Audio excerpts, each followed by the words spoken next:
right, guys. So at the same time as whatever is going on in our skies, we also have here down on the ground some 2024 news, especially with regards to the Republican primary. So Nikki Haley, who is beloved by donors and doesn't seem to be particularly beloved by the Republican base, but she thinks she got a shot at the presidency. She is announcing for president reportedly this week, just days away. And we're already getting a look at what her first campaign ad will be. Let's take a listen. The greatest force for good in human history, and we should never be ashamed to say that. For those that don't have our back, we're taking names. I wear heels. It's not for a fashion statement. It's because if I see something wrong, we're going to kick them every single time.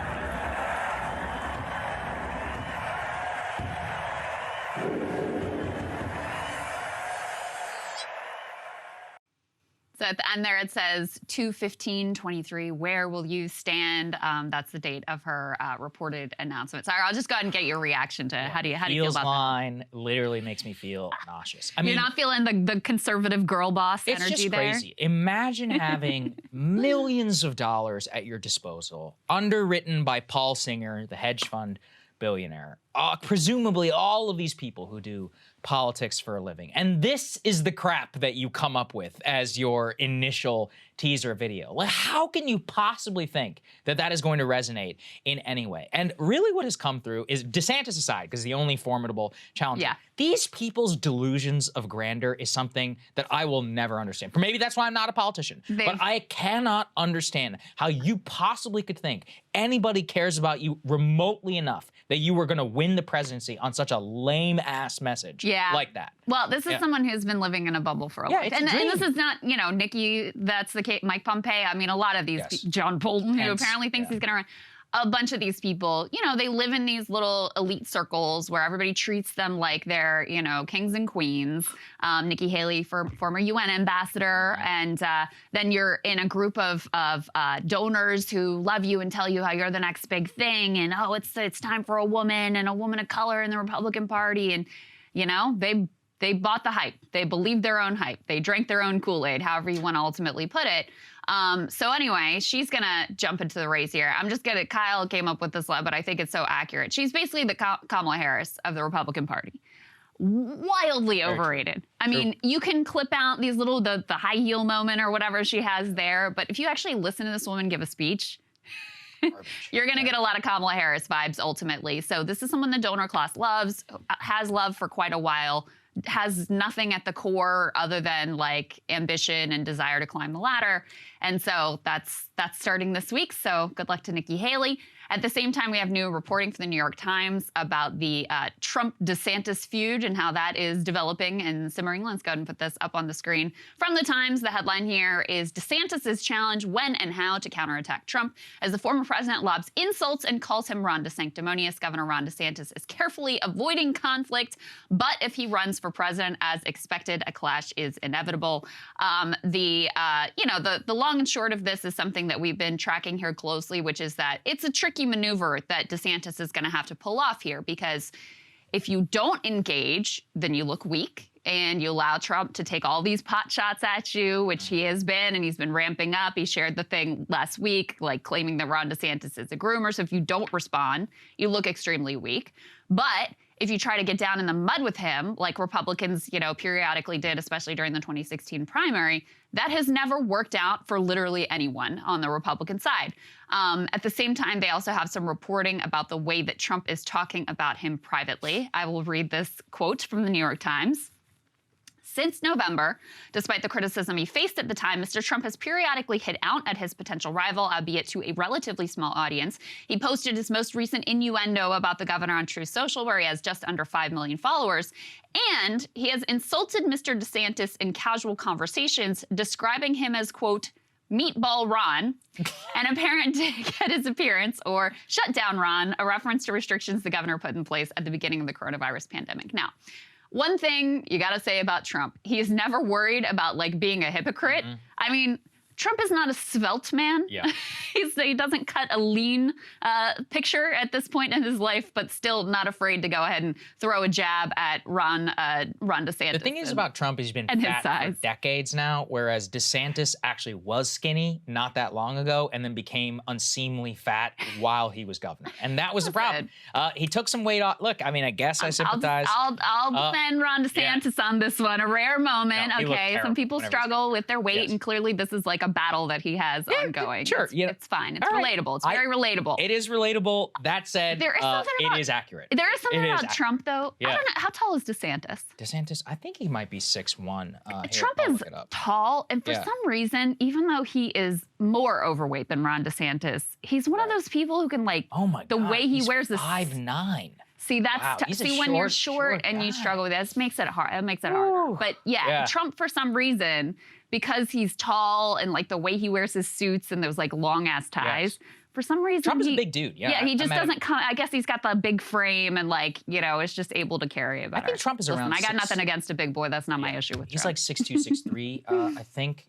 Yeah, he's big, and he's big in stature. I remember seeing.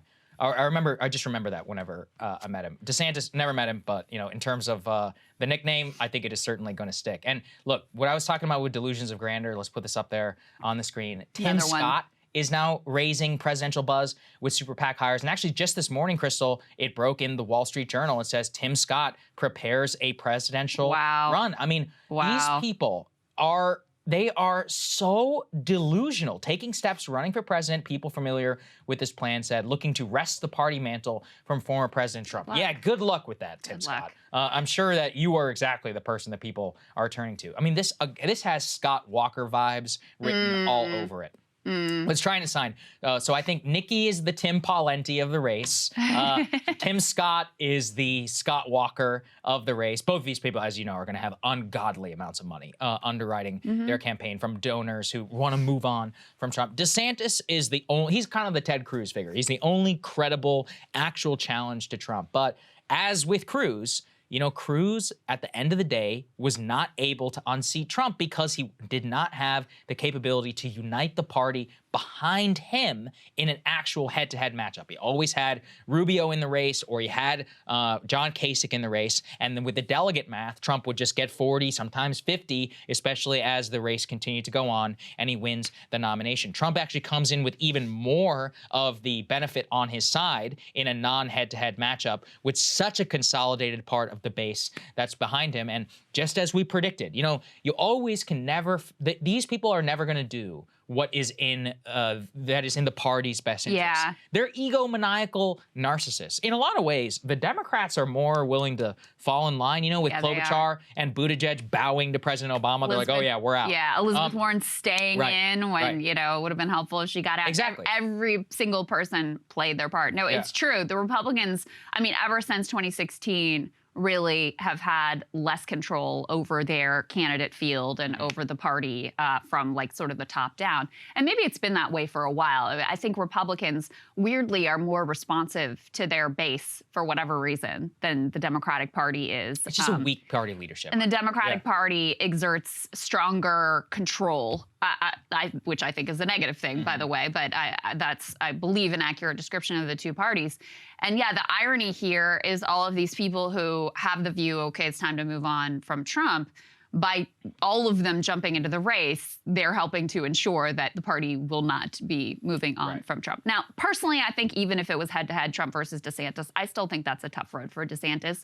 The base of the party still loves Donald Trump. And as we've said a million times, it's one thing to be kind of out there, doing your thing as governor, just weighing in occasionally to say, hey, look at the scoreboard, or we did well in Florida.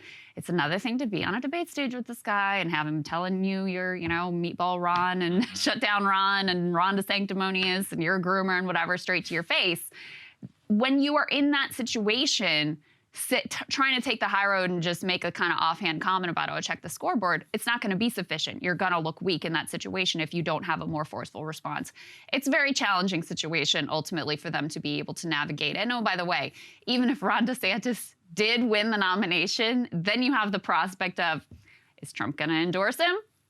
Is Trump going to actually run third party? I think it's more likely he would just, running third party is like a lot of work and requires organization, et cetera. I think it's more likely he would just take shots and not be a good soldier and, you know, deplete sort of some of the energy among the Republican base. And then that's, if you lose even a little bit of ground with your own people, then that's going to be devastating in the general election. So I don't see a chance in hell, especially in a divided field. Now, look, I could be totally wrong, and there's a lot of crazy stuff that could happen. It's just, look, with DeSantis, as you know, the idea of Trump telling that story about this guy, like interrupting him, he begged with tears in his eyes for my endorsement. And you can see DeSantis tenses up. He gets uncomfortable in those press conferences. My friend Henry Rogers asked him about it, and he was like, look, this is the press thing. He like pivots to where he's comfortable, attacking the media. He pivots to, I'm moving on. You know, look at the scoreboard, actually was the best moment. And it's because he wasn't defensive, it was offensive. Well, and he had planned this out. Yeah, and obviously that was a planned line, which is a good line. It's very different.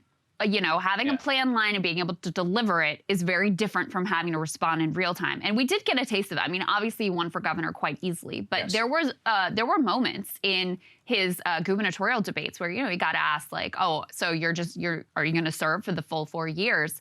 And he didn't have a prepared response. And he just kind of awkwardly stared into the camera and looked very flat-footed and then delivered one of these sort of like canned prepared lines. So we'll see how it all goes. Listen, we're like facing an alien invasion right now, so I don't put anything as off the table whatsoever. But all of this cast of characters deluding themselves into thinking that they have a shot and going ahead and preparing their campaigns and having money behind them too, by the way. They're not just out there on a limb by themselves. They've got billionaire backing. This is, you know, this is the greatest gift you could possibly give to Donald Trump. You got to admit that for funny's sake, the idea of aliens coming down and the first meeting they meet is Trump, that's pretty funny. You gotta say that would be a huge. He'd be like, they were like, really? Like, you're the leader of free? Okay, you're the most powerful person on Earth? We live in the most surreal timeline that could possibly. Not saying it's aliens, but I certainly hope they are.